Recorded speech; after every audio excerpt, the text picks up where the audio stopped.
try calling someday, I think, and help me, please, because we're from Cedar Rapids. Oh, anyway, so finally, after 20 years of suffering and silence and pain, God led me to a new church. We had, our minister was retiring, and I knew that meant that we just weren't going to be at that church anymore. So we were looking for a new one. And I had two in mind that day, and I remember driving down the interstate going, where do you want me to go, Lord? I don't know. Which one do you want me to go to? And he led me to where he wanted me to be, obviously, and it was Sanctity of Human Life Sunday, only I didn't know it, but God knew. And the pastor, turns out his mom had been advised to abort him, and that's what his sermon was about. And so God knocked on the glass door of my prison that day, and that was the first time I ever heard anybody speak publicly about abortion. Because, you know, when you hear that word, you cringe inside. It's just, people don't like to hear it. People don't like to talk about it, because it's not a pretty word. But I praise God that he had the courage to knock on that door for me, and he talked about abortion. And I realized for the first time in my life, I was not alone in my pain. And if there's anybody out there, sitting out there tonight, you are not alone. And there are plenty of people suffering in silence, and you don't have to suffer in silence. And one of my greatest heart's desires is to help anybody out there who is suffering in silence. Please don't do it in silence, and please don't do it alone, because there are people who want to help you. So the pastor advised anybody out there to, go to the Crisis Pregnancy Center. So I did. I'm going to help other women heal. I'm going to be a big hero. And I ended up in Bible study myself because I wasn't healed. But finally, at the end of that Bible study, that post-abortion Bible study, I faced the truth that it wasn't just tissue. It was a human life, and I needed to mourn her loss, and I did. And at the end of our study, we held a memorial service, and I felt that I'd finally given the due respect to my child, Chantel, that every human life deserves. But I look back, after finding all that healing after 20 years, I look back and I see how every major life decision I'd made since my abortion was influenced by the fact that I wasn't healed. I married a person, who was outside of God's will for me. And that brings me back to my memory of Ames. When I was in college at Drake, and I had aborted my baby, and my relationship with my high school boyfriend had ended, there was a young man that I had met that I really thought was the love of my life. I thought we were going to be married. He had promised me that. And he knew of my abortion. He helped me through it. He actually drove me to the doctor's appointment. And as it turned out, he himself was the father of an aborted baby before I had met him. And I just put this all together tonight. In the spring of our junior year, his parents had forced him to go back to Chicago to school. Drake was too expensive, and they weren't pleased with his grades. And in the spring of our junior year, he committed suicide. And I just connected it tonight that there were many things in his life, I'm sure, that influenced that decision. But I just connected it tonight with you two speaking, that was probably another factor.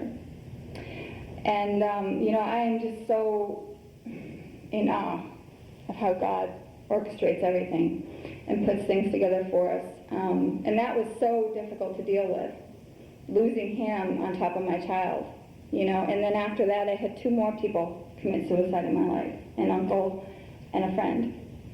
And in the case of the friend, I was I believe in my heart I was the last person to speak to him. And because after we got off the phone, he hung up. He disconnected the phone, and you couldn't get through anymore. And so the reason I mention those things is because abortion put me in such fear and anxiety that it was difficult for me to move into action when I needed to. when I needed to make that phone call, when I needed to say that right thing, when I needed to make, say the right thing to the right person at the right time, it was difficult for me. The night before, my boyfriend from college killed himself. I kept sensing I was supposed to call him, and I didn't. And I was in so much fear and so much anxiety, and it was so difficult for me. And in the other two situations, I had similar things happen. I had an opportunity to speak to those people. Now, the topic here tonight is abortion, but because of that pain and that fear, I did not reach out to those people when I should have, and they are no longer alive. And so there's like a domino effect of how you relate and how your relationships are destroyed. And so I just want to stress that, there's just so much more to it than just one life. All other lives and our relationships are affected too. And I am so grateful that God gives me the strength to do this. I overcome with the blood of the Lamb and the word of my testimony. Every time I step out to speak, He heals me more. Obviously, I'm no longer agoraphobic. Pretty much you put a microphone in my hand, I just keep going now. I don't even read off my script anymore. I used to just be so afraid, and I just read. Just read, that's all you need to do. And now I just blah, blah, blah. So, and really, if I could do anything, I would go and I'd travel anywhere to speak about this and to promote abstinence to our young people because of the STDs that are going on now and how, God, you just need to protect yourself. And purity and abstinence is the only way to do that. And that's really, and if anybody had given me that message when I was your age, I wouldn't be standing here with this story. And I want God to use my story to prevent any of you from experiencing what I have, either through abortion or suicide or STDs. You don't want to experience the pain of what we've been through. It's not a club you want to belong to. Tonight, you've heard a few of the stories, the cries of women who've experienced the Holocaust of abortion. Our stories are the cry of our hearts. We have been hurt, and abortion hurts women. And it is my pleasure, my honor to say that I will be silent no more.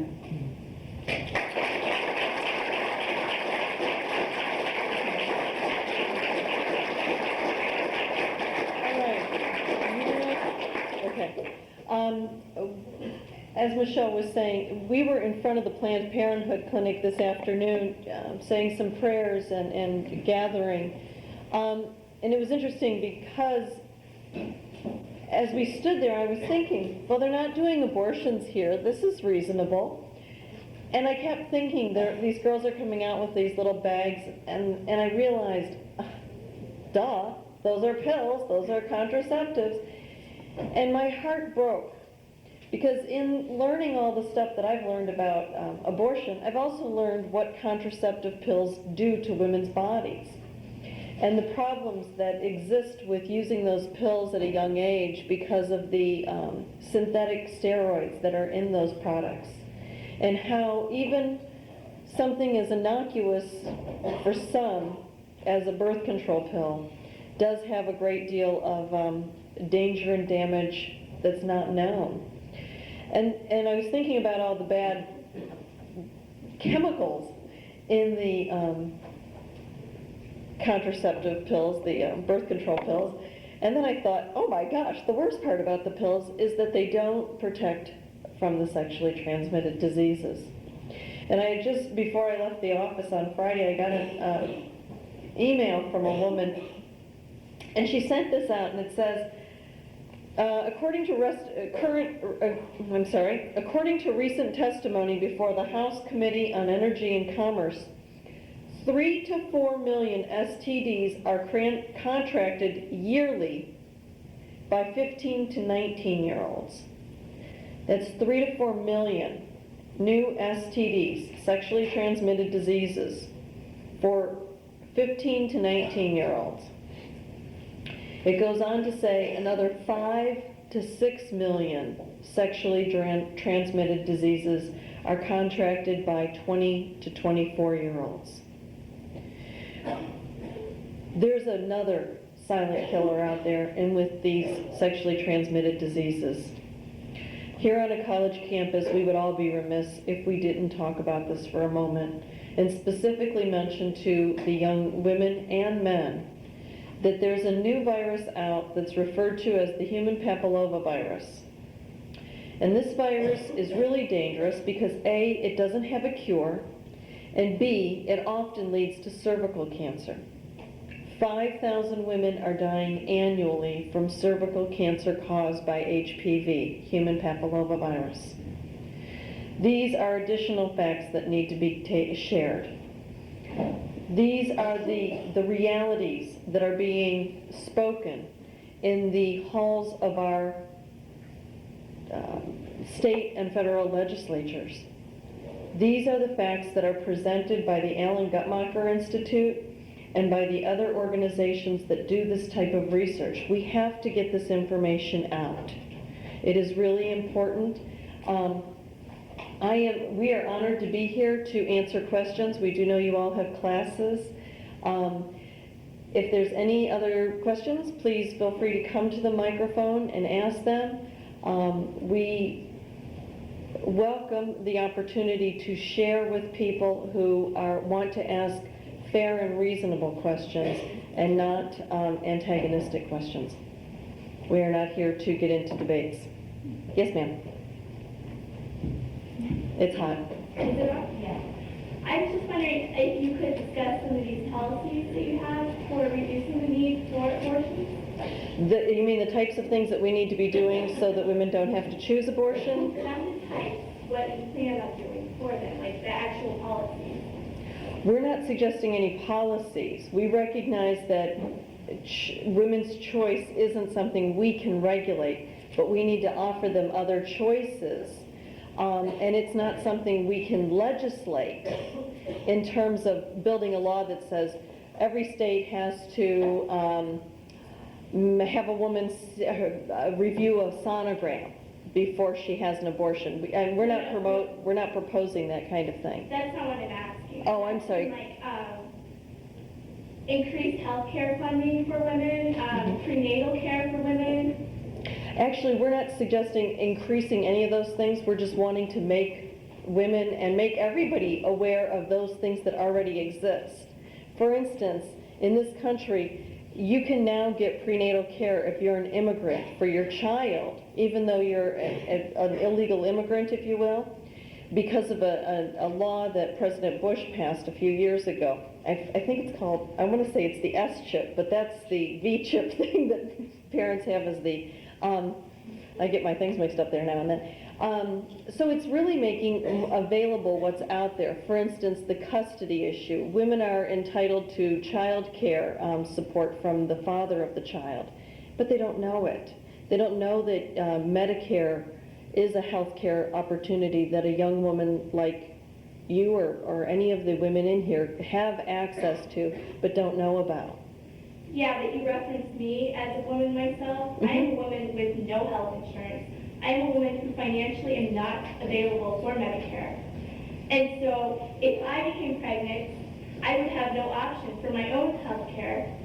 And I'm asking if you think that you would like to decrease the needs that the woman feels, that we need to have in place some health care policies that helps out our middle class, who is often uninsured. I would love to see that, but I don't want to suggest that because I think we can have some great other alternatives. For instance, I'd like to spend a little more time sitting with your particular circumstances, you know, in terms of income levels and that sort of thing, and find out what might be available in terms of health care options that would be available through the school. I'm assuming you're a student here. So maybe we need to look at what the school system has in terms of health care options that you might not know are available. I know they're available, and they're not adequate. They're not adequate. So maybe it is going to the policy bodies of the school and saying, how can we work together to improve them? What about starting some funds and developing some grassroots funding to purchase health care for women? I mean, I happen to know as a woman who buys her own health care that buying health care for a young woman is fairly inexpensive. It's less than $200 a month. Well, it's $250 now because I'm over the age of 45, and I have a daughter. But still, I mean, but why can't we get that kind of help available as well?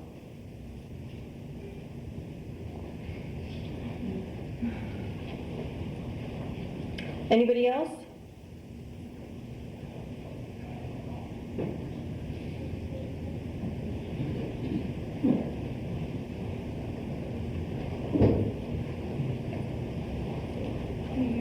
Uh-huh. I was just wondering, this is more directed towards Georgette and to Michelle, but I was wondering what your feelings were leading up to your abortion that led you to have an abortion instead of going for adoption or going for the option of keeping a child after you had birth. What were the decisions or the things going through your head that made you feel like you had to have the abortion instead of the other options that were available to you? I didn't think about the other options. I didn't want anybody to know I was sexually active. I had connected my pregnancy to my sexual activity, and I didn't want anybody to know I was there. So it wasn't, I wouldn't let myself think about it as a child that I was pregnant with a baby. I had a problem and I had to get rid of the problem. So that's, I didn't look at alternatives, to be very honest now. Michelle, your response is slightly different. Is it on? There you go. Yeah, well, I think I said that my part of my thought process was that I knew the child was conceived out of a lie, and I couldn't trust the father. That was part of it. The other part was that I would not have it, I felt I would not have the support of my family because I could not go to them. I was in one of those families where you were brought up and nobody spoke about sex, nobody said a word about it, so it was taboo and you didn't talk about it. So I felt I couldn't go to my family, and I was in panic mode. I was like, what do I do? You know, and also, as I said too, when I scheduled the abortion, nobody offered me any other options. Nobody said, okay, have you thought about adoption? Have you thought about, you know, the fact that this is really a human life here? And I thought through it so quickly that I didn't even, you know, I did not mentally admit to myself it was a life because I was in panic mode. I was a freshman in college and I was like, what do I do? You know, so those were all the reasons that led up to my decision. Do you think that if someone had told you on the phone when you were talking to your doctor and everything about the other options, whether you remember them or not, do you think that would have actually changed your mind because you were in a panic mode, or do you think you would still have gone through with the abortion? I know that I would have given it more serious consideration if somebody had sat down and said, look, this is what you're doing. See, now, we know now the effects of abortion. You know, these were, all of us, we have suffered from depression, drug and alcohol abuse, eating disorders, you know, not to mention the physical, the miscarriages, you know, hysterectomies, all these things. We know those statistics now, and we can give them to people when they go to we give them to ladies when they go to the right place. But back then, nobody was giving me that information. I think there was a good chance my child would have lived if I had all that information then. But where I was at, you know, at that time, you know, there was nobody that gave me any of that information. I would also say that the one thing that I've learned is that when we're in a pregnancy, it is in a sense a crisis. And so I've come to the conclusion that we're really better off if we can decide before we get to that crisis, what would we do in that circumstance, and then let that help us make our sexual activity choices more effectively. In other words, what I'm trying to say is decide now, before you're sexually active, what you're going to do if you're pregnant. Because in reality, now that I've had 2 pregnancies, I'll say this, that in my second pregnancy, I understood the emotionalness, the ups and downness, and I thought back and I thought, I wonder if that affected my choice. because I was thinking with hormones coursing through my body. And so I always tell young people, if you think about it right now, just use the question. If you found out you were pregnant today, what would you do? And then really sit down and think about your options. And explore them now. Get the information and come to those decisions in an environment that's fully informed, that's not in a crisis mode. Because when you're in a crisis, what do? You look for the quickest, simplest answer. You're not thinking about long-term consequences, are you?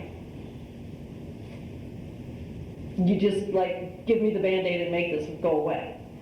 And so that's why I say to young people, think about it now. Everybody tonight, when you go home, as you're laying your head on your pillow, just stop and ask yourself, if I found out today that I was pregnant, and you know, when we were at the clinic today, I thought, some of those girls are walking out of there finding out they're pregnant, and they're not sure what they're going to do next. What would you do? Thank you. Thank you. That was a great question. Anybody else? Yes, first I just want to thank you ladies for coming here and sharing with us at ISU. But can we talk about numbers a little bit here? How many women are affected, do you think? And then let's talk about treatment ideas too. First, the numbers. Okay, the numbers. Well, in terms of the number of women who have had abortions, there have been about 42, 43 million abortions in this country since 1973. Ironically, there's another fun fact for you. There are no laws that regulate abortions to be reported. There are no rules to say that any of this stuff has to be reported, so we really don't have real numbers.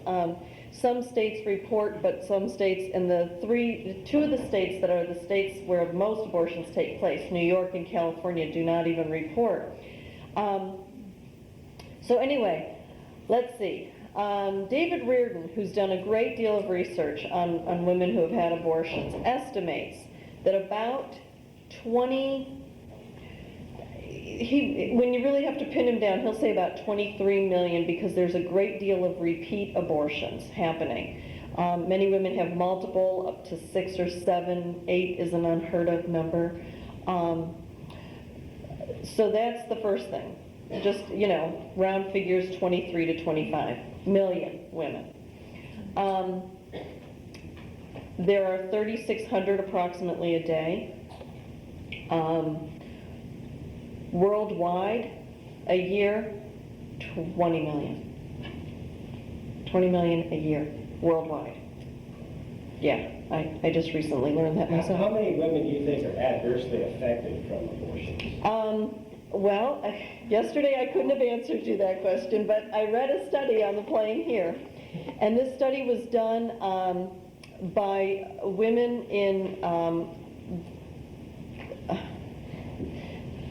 Russia and the other country, Belarus.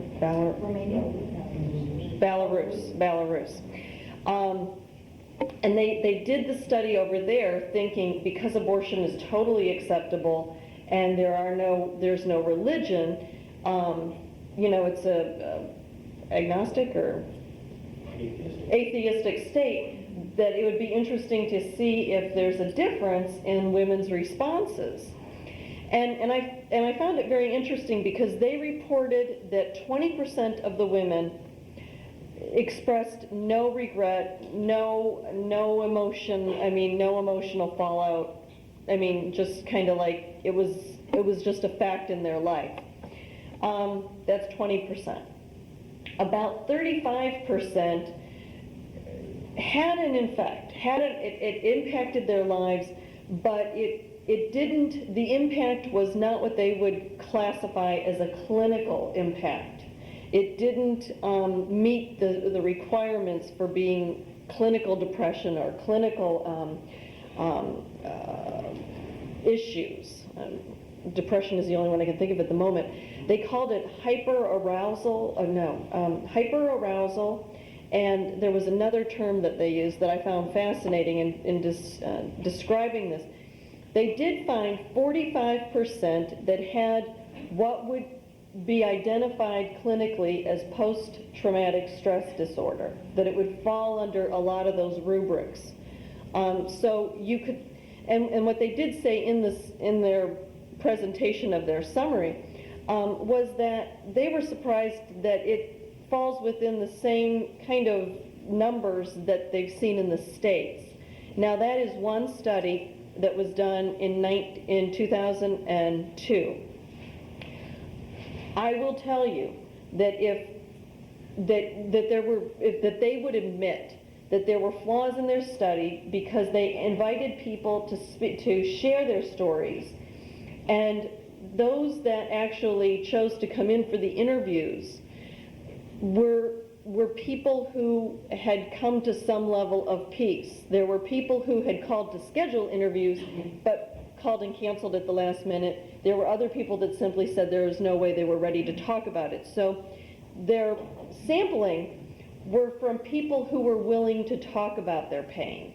So there's question of skewing. And that's part of the problem we're always running into, is that everybody says that every study is skewed, is improperly studied, and therefore it can't be a fair number. The other side says that, those who support abortion say that post-abortion pain doesn't exist. Well, I say to them, then how do I describe the people they say don't exist that, call me every day? You're not real, I'm sorry, they deny your existence. But we've got to come up with some way of dealing with this. So it's very hard because we don't have good information that we've studied and we think is real, they don't agree with. So it's a two-way street. It's one of the things we're asking government for. The only other thing I wanted to add, and I think I mentioned this earlier, it's estimated that 1 in 4 women in the church are affected by abortion. Do you have time for another question? Sure. Talking about treatments, you were talking a little bit about your own treatments. Some people have studied a little bit about post-abortive syndrome, and the APA sort of gives a kind of a lip service. You were alluding to some of that with respect to the fact that nobody really recognizes your problem, per se. But I did pick up, as a tip from Michelle, the work by Sidney Massey, yeah. And that seemed to be fairly promising. Could you talk about how some of that treatment helped you? Yeah, sure. I'll let Justine talk too. But yeah, Sidney's book and her post-abortion Bible study is the one that I went through. Really what finally convicted me and got me to the point of healing was the scripture in Psalm 139, for I knew you before I formed you in the womb. That was what sewed it up for me. That was when I finally admitted to myself that it was a human life, and it was created by God, it was ordained by God. And that was when the healing started. And forgiveness isn't always easy. We say that Christ forgives us, but forgiving ourselves is the hardest part sometimes. We believe that Christ has forgiven us, but have we forgiven ourselves? It took me 6 months past the completion of the Bible study to forgive myself. And but it was a very good study, and I would recommend it to anybody that's looking for a resource. Sidney Massey. It's Rama International. Rama.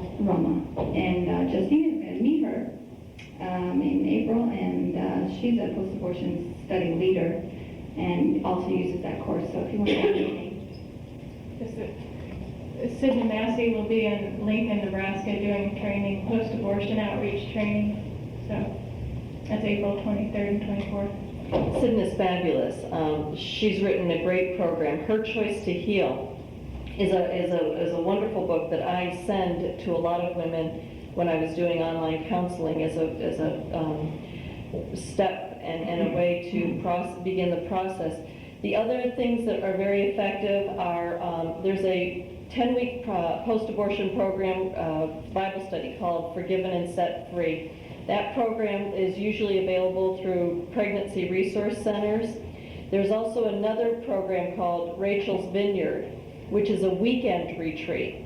Because, I mean, not everybody's lifestyle fits into a 10-week, week by week, come back over and over.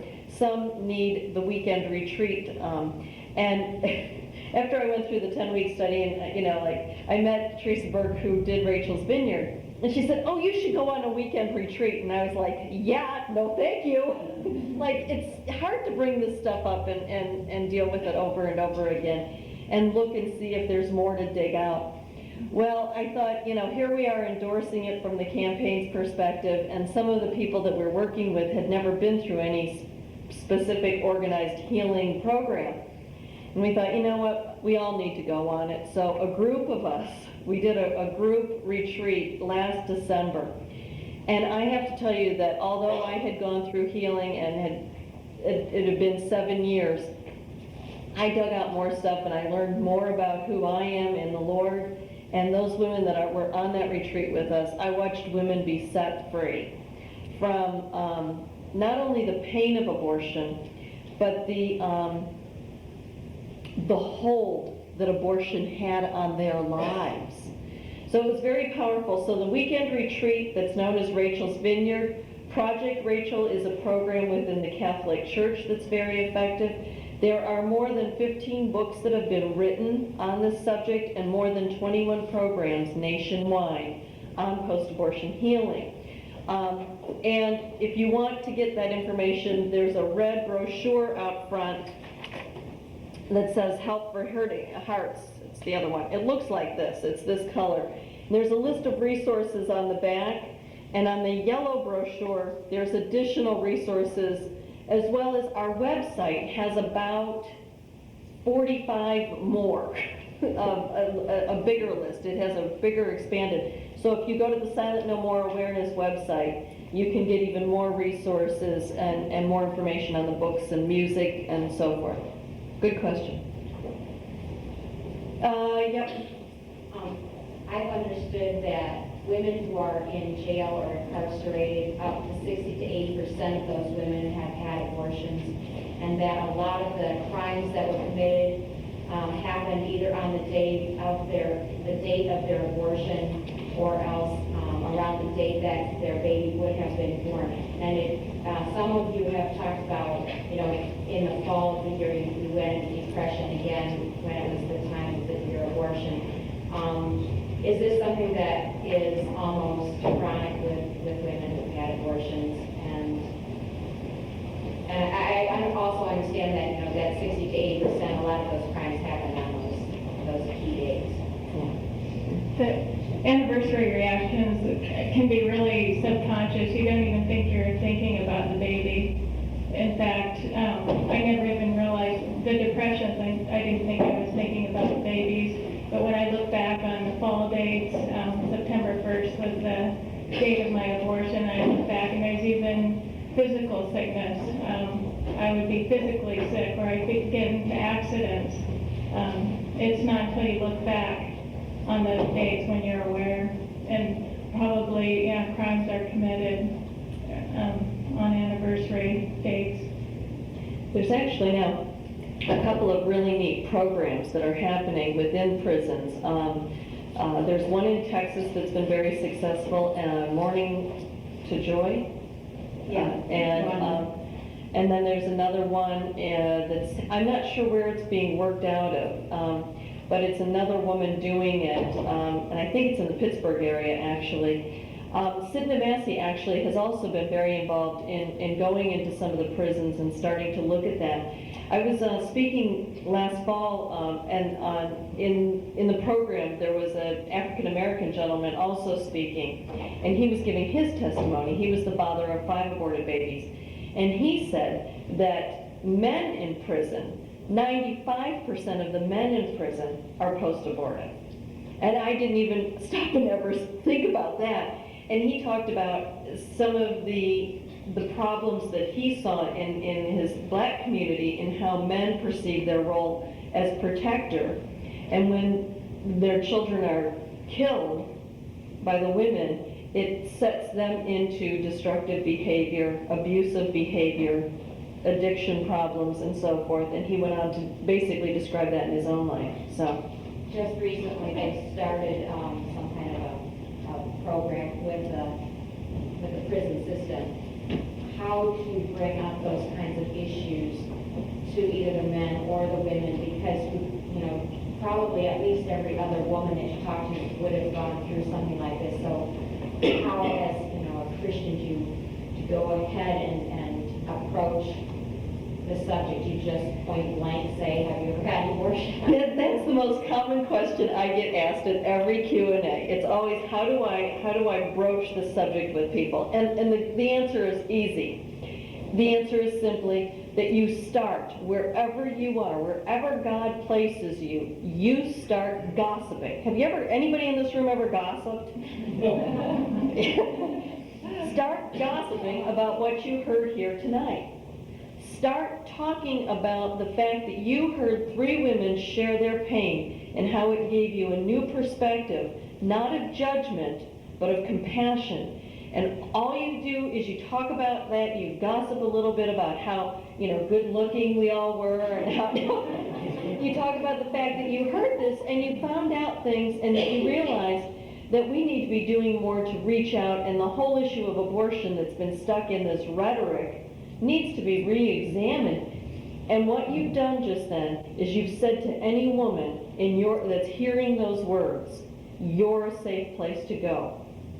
And then, whenever she comes to you and says, I overheard what you said, do you really mean that? You wrap your arms around her and you give her a big hug and you love her and you're compassionate. And then you say, you know, I found out about this really cool campaign. You should check out this, you know, check out their website, and there are some great resources for help. You know, you're not alone. There's a lot of women out there that are hurting. That's all you have to do, and it's very hard. There's a couple things I want to say in regard to the anniversary. You know, I've never committed a crime, obviously, but there's a correlation there, because, and it took me a few years to finally put it all together again, but May was the time when my baby would have been born, and I can just remember the year I graduated, just having this sadness, and every May I would have this sadness, and finally it dawned on me, Mother's Day, and that was what it was. It was Mother's Day in combination with my baby should have been born. And the other thing I want to say too is that I know you use the same term, we coexist amongst you, but I like to use this phrase. This is the face of abortion. We're normal women. We're sisters, mothers, daughters, co-workers. You know, abortion people seem to correlate it with someone who's lived a wrong lifestyle. Well, no, we made a wrong choice. That's all. And there's another phrase, a catchphrase that sort of caught on that I really like, and that is, you gave us a choice, now hear our voice. That's a good one. Any other questions? Yes, sir. I just want to say that Ames does have a birthright organization here to help people that have an unplanned pregnancy, and will do anything they can to help the mother keep that baby. They're not alone. No one's alone. And my wife and I have suffered through 4 miscarriages, and my wife still breathes those miscarriages every year. You know, and then it reawakens that pain in me too. So I can really empathize, I think, with what you all want to really appreciate all that you've done and sharing and witnessing to everyone. But one side question is the fact that women die in abortion clinics all the time. I've never seen it on the news. Right? No, you won't. Holly Peterson was the exception when she died of the RU-486 in Los Angeles, or San Francisco, last September. And that was because it was the RU-486 method. No, and it was funny because about 4 years ago, I started a file keeping track of when it comes over the Pro-Life Infonet and some of the different news sources that the pro-lifers use.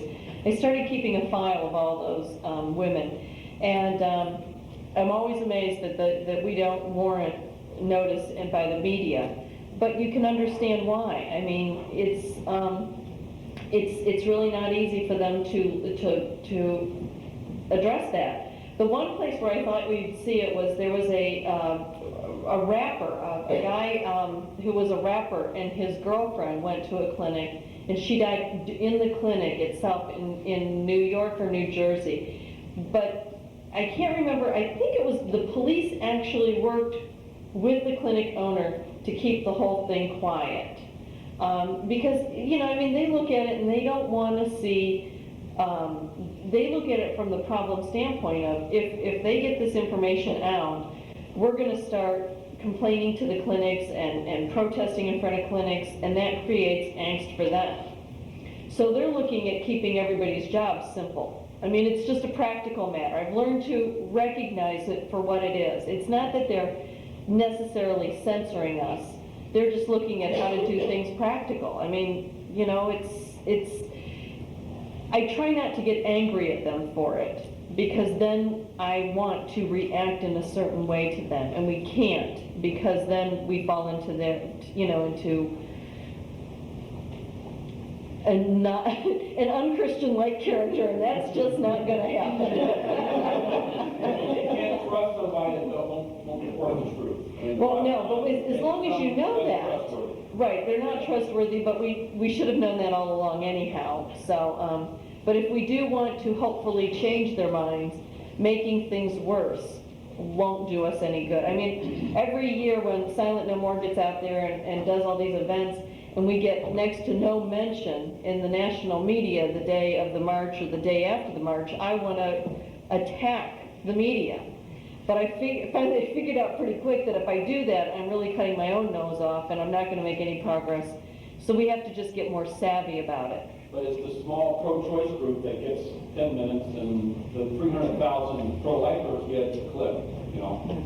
There's obviously something going on. I'll stop. Any other questions? Dan, you want to close this up? Yeah.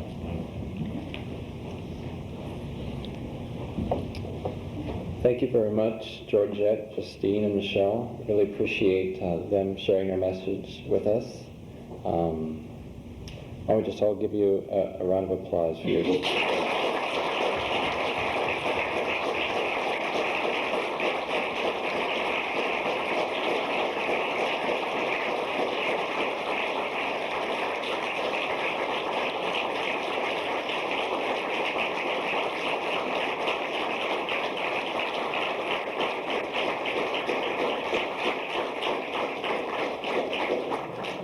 And you can always check out those materials out on the table there. Thank you very much for coming. Have a good night.